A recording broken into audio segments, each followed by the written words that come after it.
Welcome back to Autarky. Today we're diving deep into a topic that's been shaping headlines across the globe. Our story begins not with military might, but with a cultural collision, a clash of attitudes that perhaps made war all but inevitable. In 1792, Lord George Macartney arrived in China, representing the British Crown. His mission? To establish direct trade relations and secure diplomatic access. He brought with him an impressive array of gifts, $78,000 worth of what the British considered superb technological marvels, a sophisticated mechanical planetarium, an early hot air balloon, even a carriage fitted with springs. These were meant to dazzle the Qianlong Emperor and demonstrate British ingenuity. However, the entire expedition famously unraveled over a single profound ritual, the kowtow. This required a visitor to kneel and touch their forehead to the floor 9 times in submission. Macartney, a man of Enlightenment-era diplomatic sensibilities, flatly refused. He argued that he would only perform such an act if a Chinese official of equal standing reciprocated before a portrait of King George III. The Chinese naturally saw no equivalence.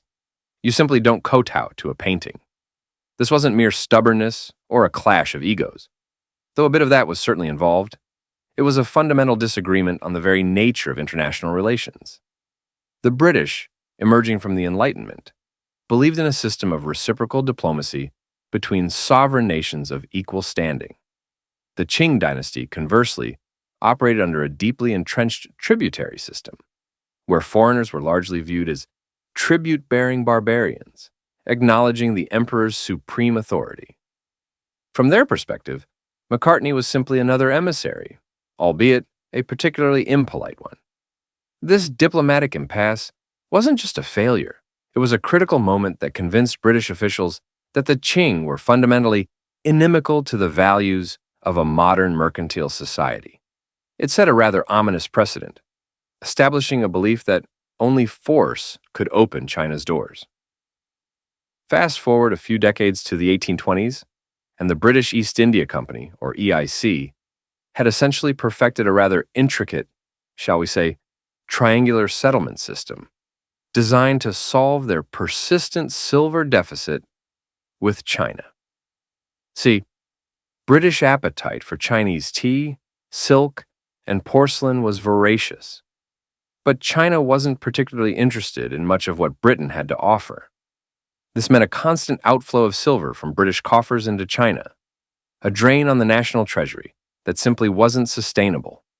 Their ingenious, if morally bankrupt solution was opium. The EIC, a corporate behemoth of its day, began cultivating vast quantities of opium in its Indian territories, specifically Bihar and Bengal. This raw opium was then auctioned off to private merchants in Calcutta. These so-called country traders would then take the drug, smuggle it, quite brazenly mind you, into China, where it was exchanged for copious amounts of silver. This silver, freshly acquired from China, then flowed directly back to the EIC. They would then use this very same silver to purchase the highly coveted tea, silk, and porcelain from the Canton Hong merchants. The efficacy of this system was astounding. By 1839, the revenue generated from opium sales in China literally paid for the entire British tea trade. It was a neat, if profoundly cynical, circular economy.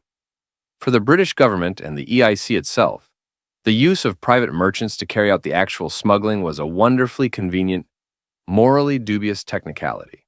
It allowed them to maintain a plausible deniability, while quietly and very profitably reaping substantial tax revenues from the trade. After all, if the Crown wasn't directly selling the drug, well, then it wasn't their fault, was it?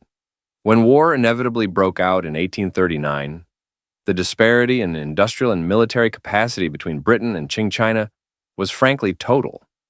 The British deployed the HMS Nemesis, an engineering marvel for its time. It was the world's first ocean-going, iron-hulled, steam-powered warship. Its design gave it incredible advantages. A shallow draft meant it could navigate far upriver, bypassing coastal defenses. Its steam power, independent of wind, allowed it to move with speed and precision, completely outmaneuvering the Qing's traditional wooden war junks, which were essentially sitting ducks. The nemesis, quite literally, tore through them with ease.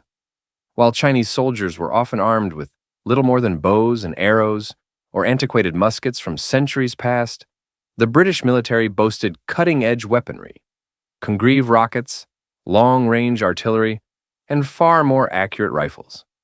This great divergence in technology, a chasm that had opened up over the preceding centuries due to Europe's Industrial Revolution, meant a small British force of only 6,000 men could capture 4 major forts and threaten the city walls of Canton within a mere 30 minutes of the advance sounding. It was a brutal demonstration of industrial power meeting pre-industrial defense, and the outcome sadly was never truly in doubt.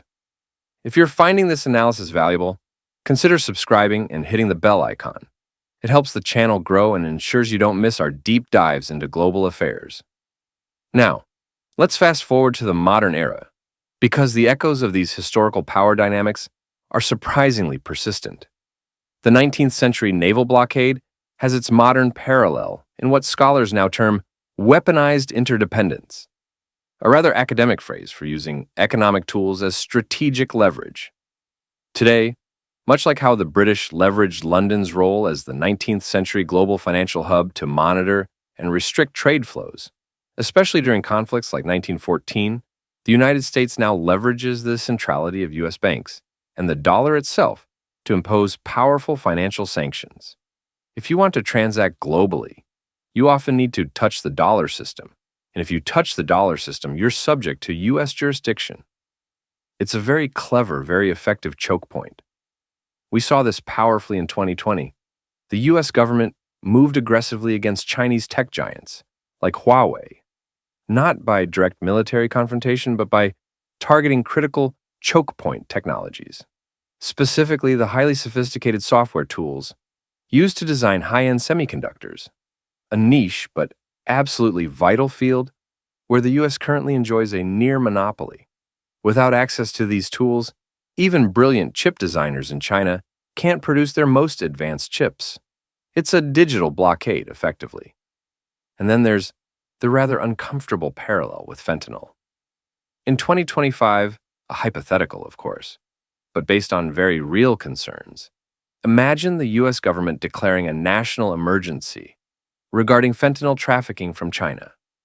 The imposition of something like a fentanyl tariff to pressure Beijing into curbing drug flows. This is a direct, if twisted, historical mirror of the 1830s. The core mechanism, using trade and economic pressure over an illicit drug, remains eerily similar, even if the power dynamic and the drug's direction have dramatically flipped. The more things change, the more some strategic plays remain remarkably consistent. For Beijing, the Opium Wars were never just a military defeat. They were the traumatic inception of what is officially known as the Century of Humiliation, a period stretching from 1839 all the way to 1949. Modern Chinese narratives characterize this entire century as a profound loss of control, a shattering of both national territory and dignity at the hands of foreign powers. The Treaty of Nanking, signed in 1842, wasn't merely the end of the First War. It was the first of many unequal treaties.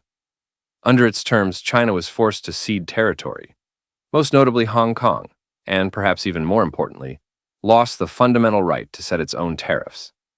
This meant foreign goods could flood Chinese markets with minimal duties, crippling nascent domestic industries. It was an economic straitjacket. This historical trauma runs incredibly deep. It makes Chinese lawmakers profoundly sensitive to Western trade demands, which they frequently and vociferously characterize as infringements on national sovereignty. From the perspective of the Chinese Communist Party today, the restoration of territories like Taiwan, which they view as a stolen province, is seen as the final critical step in rectifying the immense losses and indignities suffered during that century of humiliation.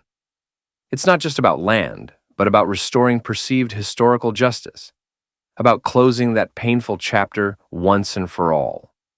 This historical grievance is a foundational pillar of their foreign policy and domestic narrative, a constant simmering reminder of past wrongs that continues to inform their every move on the global stage. That's all for today's analysis. Let me know your thoughts in the comments below. Until next time, stay informed and stay curious.